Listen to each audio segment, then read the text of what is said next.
নমস্কাৰ ফেসবুক লাইভৰ অনুষ্ঠানলৈ মই আপোনালোকক স্বাগতম জনাইছো আজি কৰ্ম ব্যস্ততাৰ বাবে বহু দিন ধৰি মই আপোনালোকৰ মাজত ফেসবুক লাইভৰ অনুষ্ঠান লৈ অহা নাছিলো আজি আকৌ এবাৰ আপোনালোকৰ মাজত ফেসবুক লাইভ অনুষ্ঠানত লৈ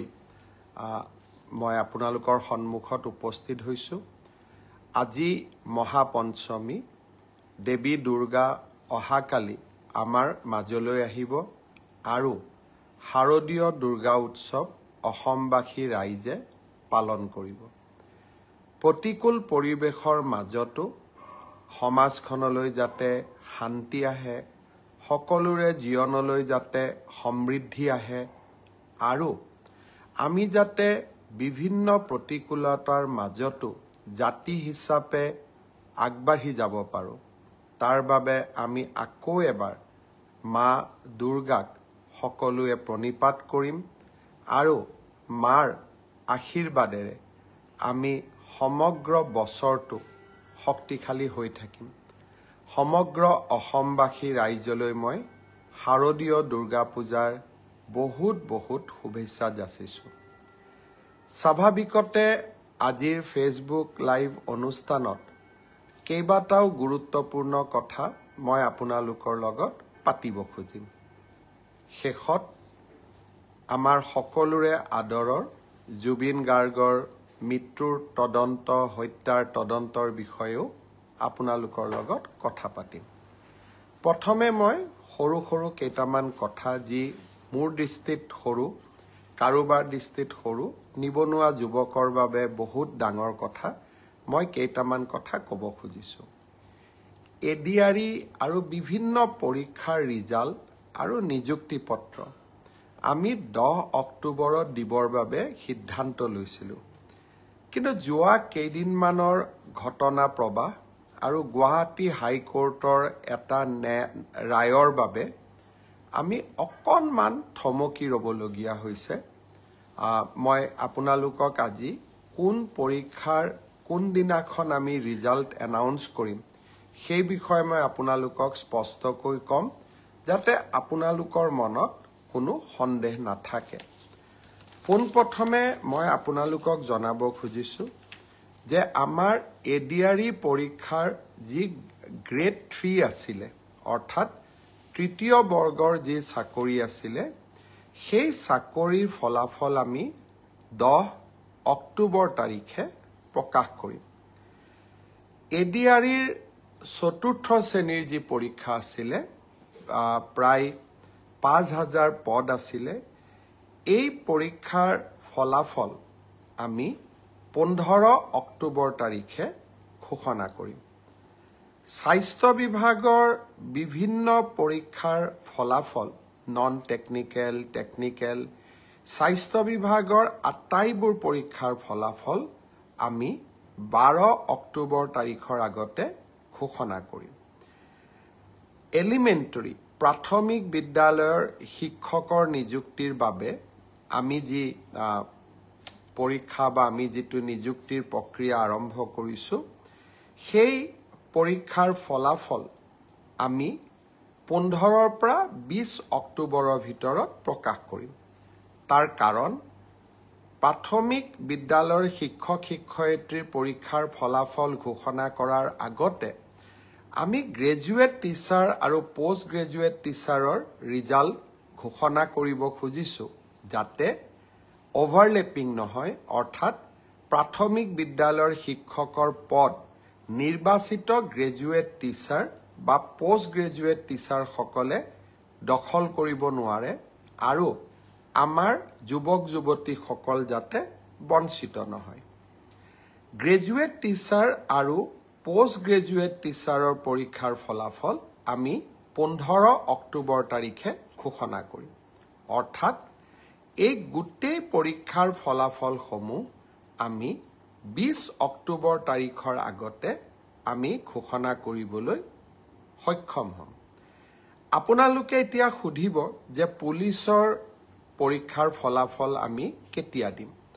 সাব ইন্সপেক্টৰৰ ৰিজাল্ট বা ফায়াৰ ব্ৰিগেড আদিৰ ৰিজাল্ট আমি 10 অক্টোবৰ তাৰিখে দিম বা তাতকৈ আগতে দিম কিন্তু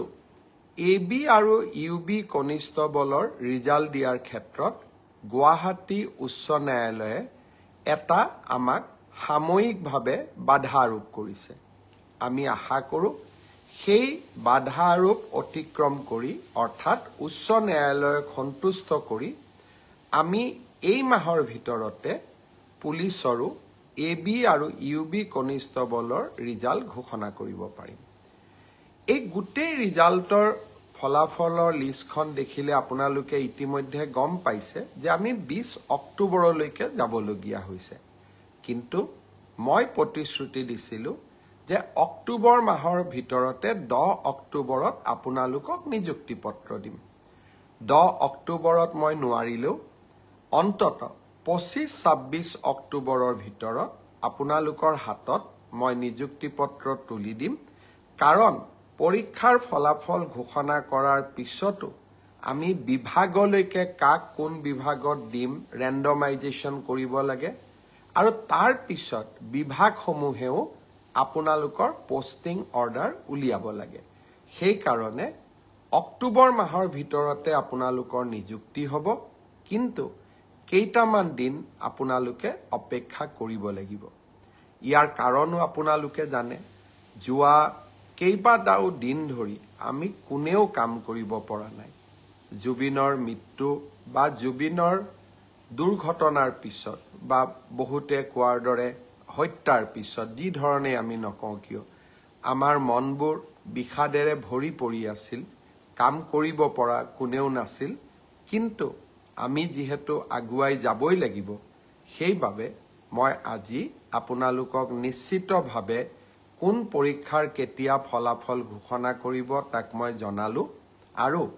আপোনালোকে যাতে নৱেম্বৰ মাহতে চাকৰিত যোগদান কৰিব পাৰে তাৰো আমি নিশ্চিতভাৱে ব্যৱস্থা ল'ম বন্ধু বান্ধৱীসকল শ্ৰদ্ধাৰ ৰাইজ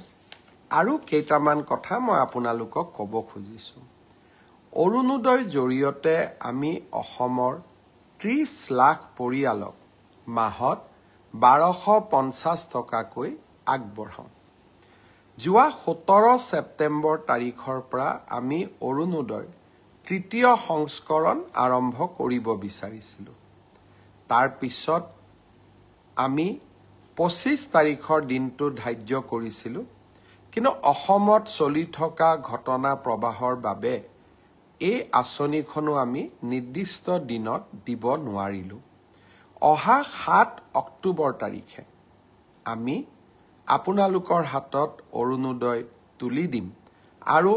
আমি সকলো প্ৰচেষ্টা ইতিমধ্যে সম্পূৰ্ণ কৰিছোঁ 7 তাৰিখে নিশ্চিতভাৱে অৰুণোদয় তৃতীয় সংস্কৰণৰ সুবিধা 30 লাখ আই মাতৃয়ে লাভ কৰিব আৰু আমি তাৰ পিছত প্ৰতি মাহে নিৰন্তৰ কৰি আপোনালোকক এই পুঁজি যোগান ধৰি যাম ঠিক সেইদৰে নিযুত মইনাৰো আমাৰ অসমৰ প্ৰায় 3.5 লাখ ছাত্ৰীয়ে এইবাৰ নিযুত মইনা আঁচনিৰ সুবিধা লাভ কৰিব নিযুত মইনা আঁচনিৰো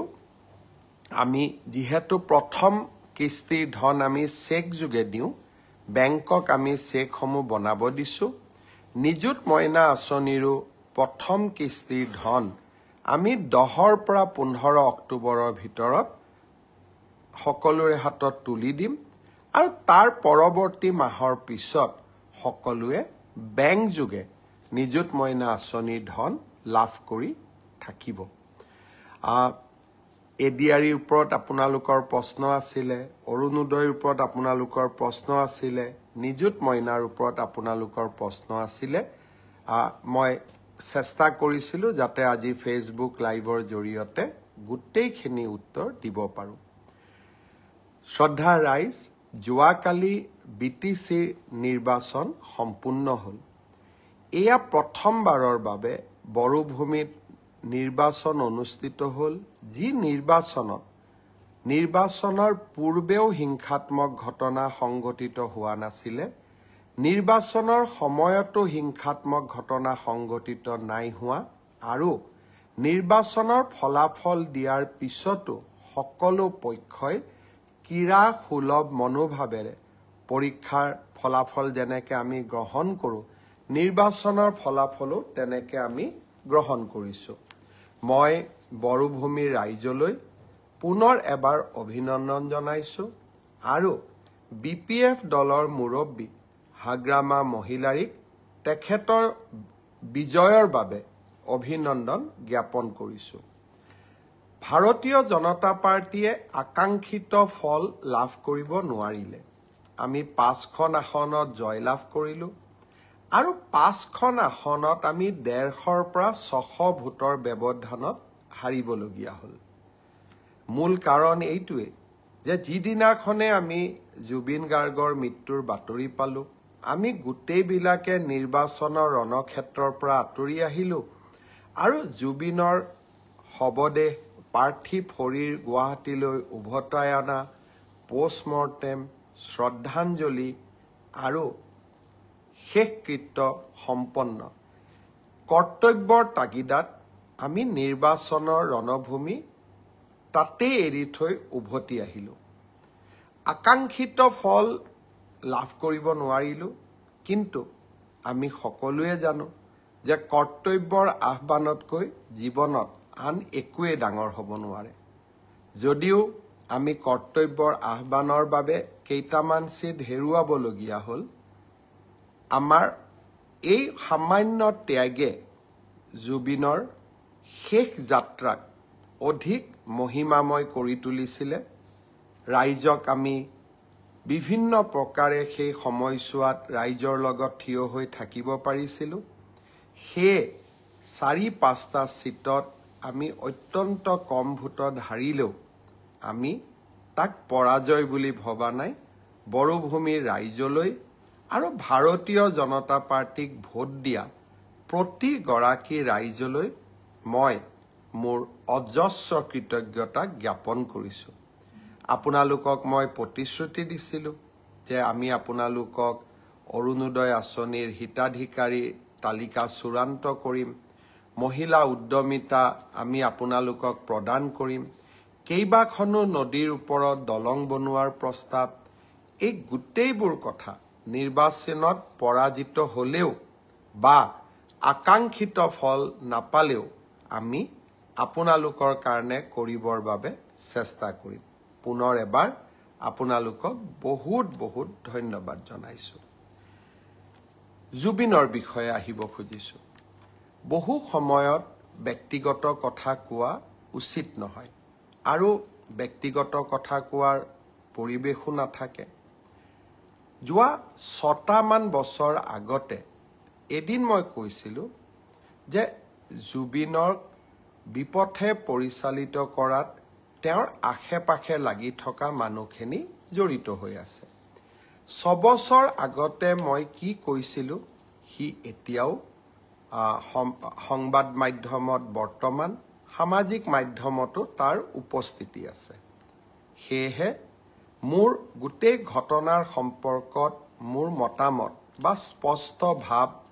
আজি নহয় 6 বছৰ আগতে মই ৰাইজৰ ওচৰত বা ৰাইজক মই জনাইছিলোঁ জুবিন আমাৰ জাতীয় সম্পদ জ্যোতিপ্ৰসাদ আগৰৱালা বিষ্ণুপ্ৰসাদ ৰাভা আৰু ভূপেন হাজৰিকাৰ সমকক্ষ বুলি জুবিন গাৰ্গক অভিহিত কৰি মই জুবিনৰ সন্মুখত দিয়া এটি ভাষণো সামাজিক মাধ্যমত উপলব্ধ হৈ আছে জুবিনৰ প্ৰতি মোৰ এক ব্যক্তিগত অভূতপূৰ্ব কৃতজ্ঞতাও আছিল মোৰ দেউতা প্ৰয়াত কৈলাশনাথ শৰ্মাৰ গীতৰ সংকলন জুবিনে অতি মৰমেৰে ৰুণজুন নামৰ কেছেটটোৰ জৰিয়তে বাণীবদ্ধ আৰু ভিডিঅ' কৰি মোক উপহাৰ দিছিলে আৰু সেই গানকেইটাই যথেষ্ট সমাদৰ লাভ কৰিছিল এজন পুত্ৰ হিচাপে তাতকৈ গৌৰৱৰ কথা একোৱেই নাছিল আৰু সেয়েহে জুবিনে য'তেই যেনেকে কৰবাত আমি যদি কেতিয়াবা জুবিনৰ যাত্ৰাৰ সংগী হ'বলৈ সুবিধা পাইছিলোঁ তাক কেতিয়াও মই হাতৰ পৰা ওলাই যাব দিয়া নাছিলোঁ আজি কোভিডৰ সময়ত মুম্বাইৰ পৰা জুবিনক উভতাই অনা, ডিব্ৰুগড়ৰ পৰা বিশেষ বিমানেৰে নতুন দিল্লীত গ্ৰীণ কৰিডৰ বনাই জুবিনৰ চিকিৎসাৰ ব্যৱস্থা কৰা, জীৱনৰ কেইবাটাও গুৰুত্বপূৰ্ণ অধ্যায়ৰ মই সাক্ষী হৈ থকাৰ সুযোগ পাইছিলোঁ। মোৰ একো কণ্ট্ৰিবিউশ্যন নাছিলে, কিন্তু মই সাক্ষী হৈ থাকিব পাৰিছিলোঁ। সেয়েহে কোনো এজন জুবিন অনুৰাগীতকৈ মই নিজকে কম অনুৰাগী বুলি নাভাবোঁ আৰু বেছি বুলিও নাভাবোঁ, কাৰণ আমি সকলোৱে জুবিনক ভাল পোৱাৰ অধিকাৰ আছে আৰু অধিকাৰ থাকিব। জুবিনক আমি গীত মাত আৰু সংস্কৃতিৰ মাজেৰে আমি সকলো গৌৰৱী অসমীয়াই আমি জীয়াই ৰাখিম। জুবিনৰ ঘটনাৰ ন্যায় লাগে। ৰাইজৰ দৃষ্টিত আৰু বিভিন্ন পুলিচৰ হাতত অহা নথি পত্ৰৰ দৃষ্টিভংগীৰ পৰা শ্যামকানু মহন্ত, সিদ্ধাৰ্থ শৰ্মা আৰু কেইবাজনকো আমি বহুত কথা সুধিব লাগিব। আইনে আইনৰ ৰাস্তা ল'ব। মই আজিৰ এই ফেচবুক লাইভৰ জৰিয়তে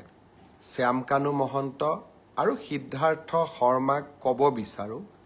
যে আপোনালোকে জনতাৰ ধৈৰ্যৰ সৈতে খেলিবৰ বাবে চেষ্টা নকৰিব। 6 অক্টোবৰ তাৰিখে আমি আপোনালোকক অসমত বিচাৰিছোঁ। পূজাৰ কেইটামান দিনৰ বাবে আমি আপোনালোকক বিচৰা নাই যে দশমীলৈকে আপোনালোক আহক। দশমীৰ পিছতে 6 অক্টোবৰত আমি আপোনালোকক CIDৰ কাৰ্যালয়ত বিচাৰিছোঁ। আৰু আপোনালোকে ফেচবুক লাইভ কৰি বা একোখন পত্ৰ লিখি জনতা আৰু আইনৰ পৰা হাৰিব আপোনালোকে নোৱাৰিব। আপোনালোকে যদি সঁচাকৈ আপোনালোক নিৰ্দোষী, সাহসেৰে আহক, CIDৰ কাৰ্যালয়লৈ আহক, আপোনালোকে নিজৰ কথা কওক। আৰু যদি আপোনালোকে কথা ক'ব CIDক নোখোজে, আদালতৰ ওচৰত গৈ কওক।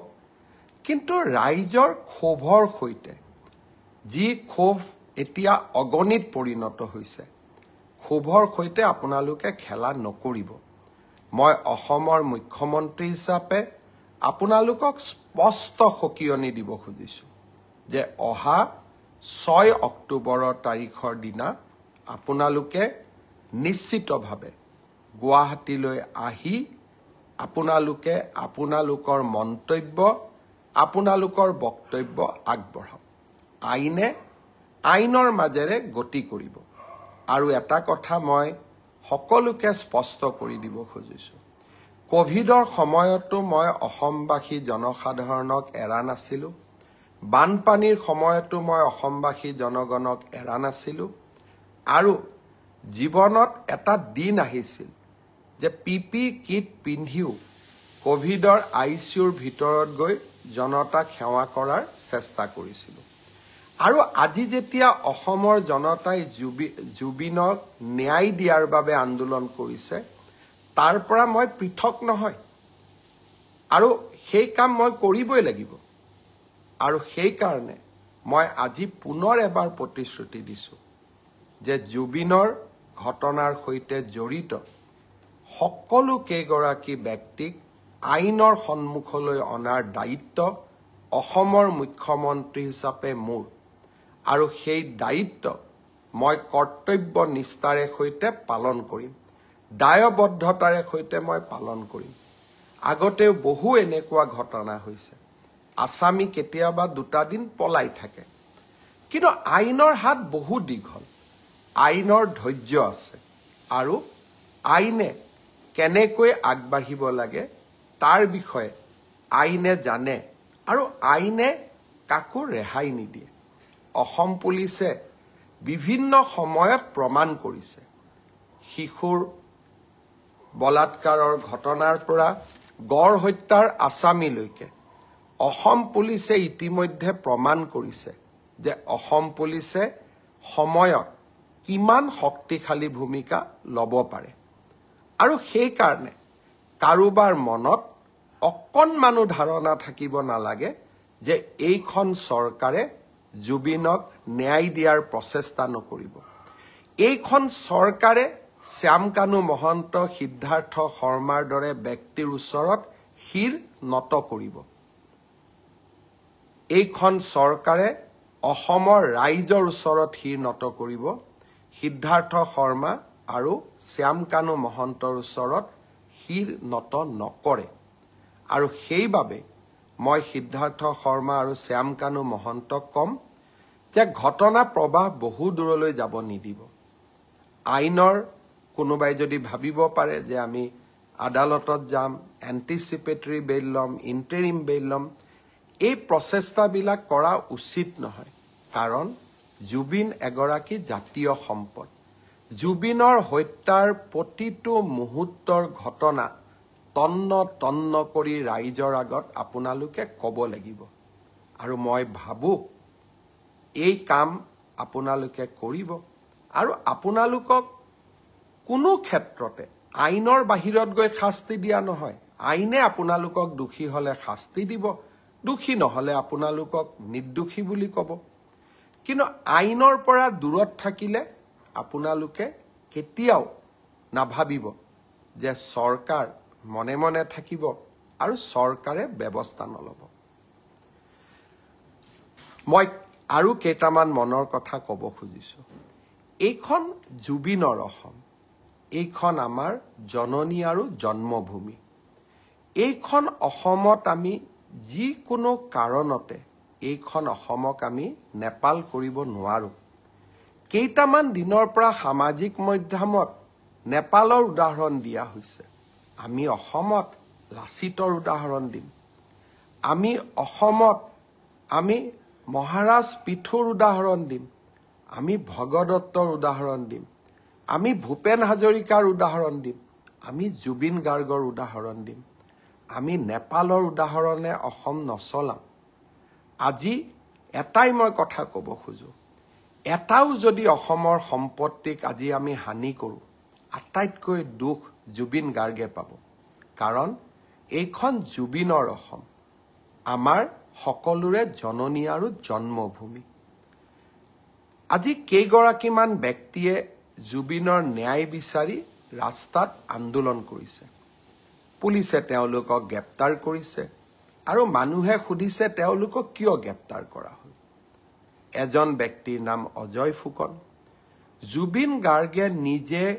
এই ব্যক্তিজনৰ বিষয়ে কৈ যোৱা কথাকেইটা আপোনালোকে শুনিব। জুবিনে জীৱনকালত কৈ গৈছিল যে এই ব্যক্তিজনৰ জৰিয়তে মোৰ লগত কোনেও সম্পৰ্ক নকৰিব। মই জুবিনে দিয়া টুইটটো মই পঢ়ি দিব খোজা নাই। জুবিনৰ ভিডিঅ'টো সামাজিক মাধ্যমত উপলব্ধ থাকিব। আৰু এইগৰাকী ব্যক্তিয়ে কংগ্ৰেছ দলৰ যোৱা চাবুৱা বিধানসভা সমষ্টিৰ প্ৰাৰ্থী আছিল। আনজন ন্যায় বিচৰা ব্যক্তি হ'ল ভিক্টৰ দাস। এগৰাকী সহজ সৰল ছোৱালীক কেনেকৈ গুৰুল কৰি এই ব্যক্তিজনে পিটিছিলে তাৰ প্ৰতিচ্ছবি এতিয়াও আমাৰ সন্মুখত পৰা আঁতৰি যোৱা নাই। যিদিনাখন এই ব্যক্তিজনে ছোৱালীজনীক গুৰুল কৰি মাৰিছিলে, মই ভাবোঁ সিদিনাখন জুবিনেও কান্দিছিলে আৰু জুবিনেও এই ব্যক্তিজনৰ বিৰুদ্ধে ন্যায় বিচাৰিছিলে। অসমবাসী ৰাইজক মই বিনম্ৰতাৰে সৈতে ক'ব খোজোঁ, জুবিনৰ নামত চৰকাৰ বিৰোধী ৰাজনীতি হ'ব নোৱাৰে। জুবিনৰ নামত আমি অসমখনক নেপাল কৰিব দিব নোৱাৰোঁ। আৰু জুবিনৰ আত্মাক শান্তি দিবৰ বাবে আমি এই অসমখনক সুফলা কৰি আমি নিৰ্মাণ কৰিব লাগিব। এইখন অসমক আমি ভাৰতৰ শ্ৰেষ্ঠতম ৰাজ্য কৰিব লাগিব। সেইবাবে মই সকলোকে কৰজোৰে অনুৰোধ কৰোঁ, নেপাল কৰাৰ প্ৰচেষ্টা নকৰিব। কাৰণ ইয়ে জুবিনৰ আত্মাক আটাইতকৈ কষ্ট দিব। আইনে তাৰ কি ব্যৱস্থা ল'ব পিছৰ কথা। কিন্তু কোনোবাই যদি ভাবে যে হিংসাই কাৰোবাক ন্যায় দিব, মই ভাবোঁ সেয়া কেতিয়াও সম্ভৱ হ'ব নোৱাৰে। আইনে ন্যায় দিব অসমৰ মুখ্যমন্ত্ৰী হিচাপে মই আপোনালোকক প্ৰতিশ্ৰুতি দিছোঁ শ্যামকানু মহন্ত সিদ্ধাৰ্থ শৰ্মা শেখৰ গোস্বামী যোনেই নহওক কিয় আৰু দুই এজনৰ নাম মই লোৱা নাই আমি কেতিয়াও তেওঁলোকক বিচাৰ নোহোৱাকৈ তেওঁলোকক সহজে আমাৰ হাতৰ পৰা আমি যাব নিদিওঁ মাত্ৰ ৰাইজক মই অনুৰোধ কৰিম আপোনালোকে আইন হাতত নলব পুলিচ আছে আৰু অসম পুলিচে যোৱা 5টা বছৰত কৰি অহা কাম আপোনালোকে দেখিছে কাজিৰঙাত এটাও গড় হত্যা নোহোৱা হ'ল শিশুক ঢিঙৰ ঘটনা জানে আমি কাকো কেতিয়াও এৰি দিয়া নাই আৰু এতিয়াও মই প্ৰতিশ্ৰুতি দিছোঁ যে জুবিন গাৰ্গৰ প্ৰতিটো পল প্ৰতিটো ক্ষণৰ শেষ ক্ষণৰ হিচাপ আমি অসমবাসী ৰাইজে পাব লাগিব ধৈৰ্য আমাৰ থাকিব লাগিব কাৰণ যদি আমি ধৈৰ্য হেৰুৱাই পেলাওঁ তেতিয়াহ'লে আমি আমাৰ মানসিক সন্তুলনো হেৰুৱাই পেলাম আৰু তেতিয়া আমি আমাৰ আকাংক্ষিত লক্ষ্যত উপনীত হ'ব নোৱাৰোঁ শ্যামকানু মহন্ত সিদ্ধাৰ্থ শৰ্মাৰ বিৰুদ্ধে আমি লুকআউট নটিচ ইস্যু কৰিছোঁ অৰ্থাৎ তেওঁলোক এতিয়া বিদেশলৈ পলাই যাব নোৱাৰে পোষ্টমৰ্টেম ৰিপৰ্ট ছিংগাপুৰৰ পৰা আনিবৰ বাবে আমি প্ৰচেষ্টা কৰিছোঁ গুৱাহাটী মেডিকেল কলেজৰ পোষ্টমৰ্টেম ৰিপৰ্ট ইতিমধ্যে প্ৰস্তুত হৈ উঠিছে দিল্লীৰ CFLলৈকে আমি তেওঁৰ ভিছেৰা চেম্পল পঠাইছোঁ যাতে তেওঁৰ শৰীৰত কোনোবাই বিষ প্ৰয়োগ কৰিছিল নেকি তাৰ বিষয়ে যাতে আমি জানিব পাৰোঁ শ্যামকানু মহন্তৰ প্ৰত্যেকটো একাউণ্ট পেন কাৰ্ড তেওঁৰ ক্ৰেডিট কাৰ্ড আমি সকলো ফ্ৰিজ কৰিছোঁ যাতে তেওঁ বহু দিনলৈ বাহিৰত থাকিব নোৱাৰে আৰু 6 অক্টোবৰৰ দিনাখনলৈকে যদি সিদ্ধাৰ্থ শৰ্মা আৰু শ্যামকানু মহন্ত নাহে অসম পুলিচে আপ্ৰাণ প্ৰচেষ্টা কৰিব তেওঁলোক য'তেই আছে তাৰ পৰা আমি উভতাই অসম ভূমিলৈ লৈ অহাৰ বাবে আৰু আপোনালোকৰ হাততো কিবা তথ্য থাকিলে আপোনালোকেও আমাক সহযোগিতা কৰিব জুবিন ৰাইজৰ সম্পদ জুবিনক ন্যায় দিয়াৰ দায়িত্ব প্ৰত্যেকগৰাকী অসমবাসী ৰাইজৰ কৰ্তব্য আমি কেইজনমানে এই দায়িত্ব মূৰত তুলি ল'ব নালাগে এই দায়িত্ব 3 কোটি অসমৰ জনতাই আজি মূৰত তুলি লৈছে আৰু জনতাৰ প্ৰতিনিধি হিচাপে এই দায়িত্ব মই নিষ্ঠাৰে আৰু সততাৰে সৈতে পালন কৰিম প্ৰতিটো মুহূৰ্ত আজি কোনোবা এজন বেলেগ সিদ্ধাৰ্থ শৰ্মা আহি পাব দিল্লীত আমি উৰা বাতৰি উলিয়াই দিম যে 10 বিত বহি থকা ব্যক্তি এইজনেই হয় দুটা আৰু এটা উৰা বাতৰি উলিয়াই দিম শ্যামকানু মহন্ত গুৱাহাটীতে বহি আছে মই ভাবো উৰা বাতৰি আমাৰ মনবোৰ অশান্ত কৰিব এখন জুবিনৰ হকে কাম কৰা নিষ্ঠাৰে কাম কৰিব বিচৰা চৰকাৰ আৰু অসমৰ মুখ্যমন্ত্ৰী আপোনালোকৰ লগত আছে যিদিনাখন মই বিফল হম সিদিনাখন আপোনালোকে মোক শাস্তি দিব কিছুমানে কৈছে যে 26ত ভোট নিদিও হি স্পষ্ট কথা আমি যদি জুবিনক ন্যায় দিব নোৱাৰো আমাক আপোনালোকে কিয় ভোট দিব নিদিয়াটো স্বাভাৱিক আৰু তাক আমি মানিও ল'ব লাগিব সেইবাবে ৰাইজক মই আকৌ এবাৰ আন্তৰিকতাৰে সৈতে জনাব খুজিছো যে মই মোৰ লক্ষ্যত অটল হৈ আছো আৰু এই লক্ষ্যত অটল হৈ থাকিয়ে মই কাম কৰি যাম আজিৰ পৰা 10-12 বছৰ আগতে শ্যামকানু মহন্তৰ লগত কেতিয়াবা উঠা ফটো এখন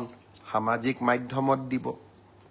ঠিক তেনেকৈ অখিল গগৈও শ্যামকানু মহন্তৰ লগত ফটো উঠিছিল কাৰণ আমি সামাজিক ব্যক্তি আজি ৰাতিপুৱাও 50-60 গৰাকী মানুহৰ লগত মই ফটো উঠি আহিছো কোন কি মইতো নাজানো কিন্তু এজন